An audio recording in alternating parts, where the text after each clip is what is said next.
All right, guys, let's talk about what's happening right now in crypto. Because if you've been watching the markets, you know that late 2024 is shaping up just like late 2023. It's like deja vu, but with more volatility and fewer hairlines left for traders who keep staring at charts all night. And here's the kicker. September is historically the absolute worst month for crypto.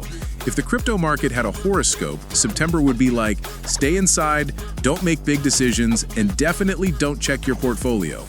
But here's the good news. Bitcoin has officially entered what I like to call the buy zone. This is that sweet spot where you stop complaining, stop doom scrolling, and start stacking. Personally, I'm a buyer here. Even if it dips a little bit lower over the next week or two, I'm not panicking, I'm loading up. Because by the end of the year, I expect Bitcoin to smash past $150,000 minimum. Yeah, you heard that right, minimum. And it's not just Bitcoin, I'm buying Ethereum. I'm bullish on XRP. I'm scooping up Solana, Avalanche, and a bunch of other quality altcoins. Basically, if it's a project that doesn't sound like it was built in someone's garage last weekend, I'm interested. But enough about me.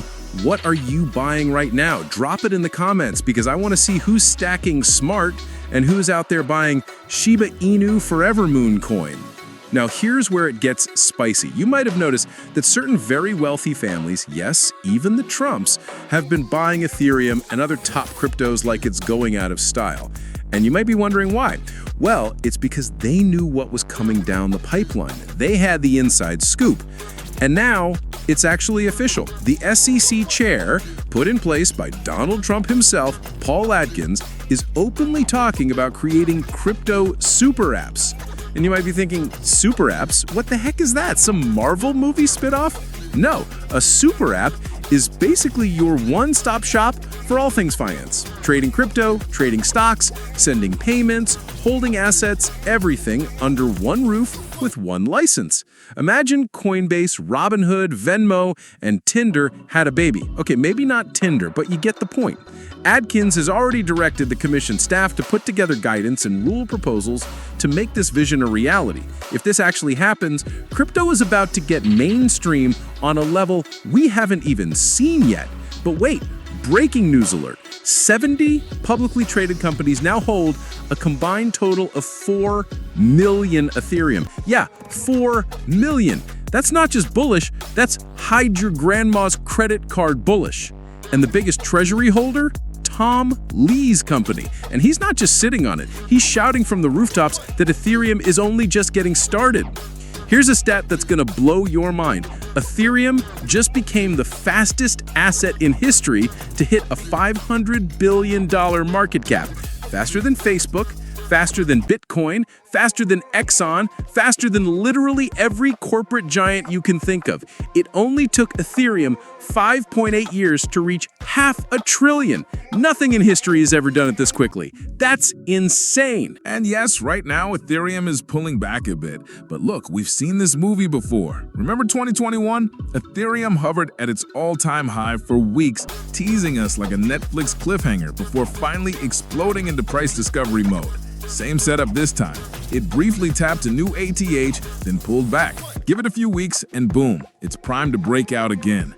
Meanwhile, the supply of Ethereum on exchanges is at multi-year lows. Only about 18.3 million ETH left sitting on exchanges. Translation? People aren't selling. They're locking it up, staking it, holding it, whatever you want to call it. The demand is going up while the available supply is going down. You don't need a finance degree to figure out what happens next. Now, let's talk about Bitcoin predictions. Legendary investor Tim Draper, yes, the guy who has been early on so many things, still has his eye on $250,000 Bitcoin.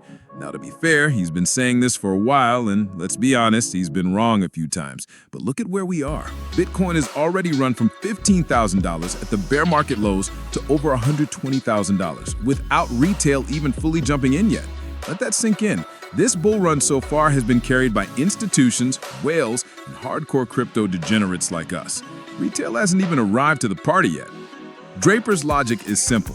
Bitcoin is a hedge against bad government spending and endless inflation. And let's be honest, if governments were people, they'd be that friend who forgets their wallet every time you go out to dinner, but somehow always orders the lobster. Spending keeps going up, debt keeps piling on, and Bitcoin is the only hedge besides gold. And let's face it, holding gold is like holding seashells. It's outdated. Bitcoin is the digital hedge for the modern age. And here's where it gets even crazier. Bitwise is now predicting that 10 years from today, Bitcoin could hit $1.3 million. That's right, million, with a compound annual growth rate of nearly 30% over the next decade. Imagine your portfolio growing 30% a year while your neighbor brags about his 4% savings account. Yeah, good luck with that, Steve. So here's the bottom line. We are in the middle of something huge. Bitcoin is strong, Ethereum is exploding, altcoins are lining up for their moment, institutions are piling in, governments are opening the doors for crypto super apps, and retail investors haven't even fully shown up yet. That's like a concert selling out before the opening band even leaves the stage. So yeah, I'm bullish, I'm buying, I'm holding. And if you're sitting on the sidelines waiting for some magical perfect time, guess what? You're already late. The train's moving. The only question is, are you getting on? Or are you gonna watch it disappear into the horizon while you refresh your Coinbase app and cry? That's where I'm at, but I wanna hear from you. What are you buying? Bitcoin, Ethereum, XRP, Solana? Or are you one of those brave souls still holding Dogecoin like it's a ticket to Mars? Drop your thoughts in the comment.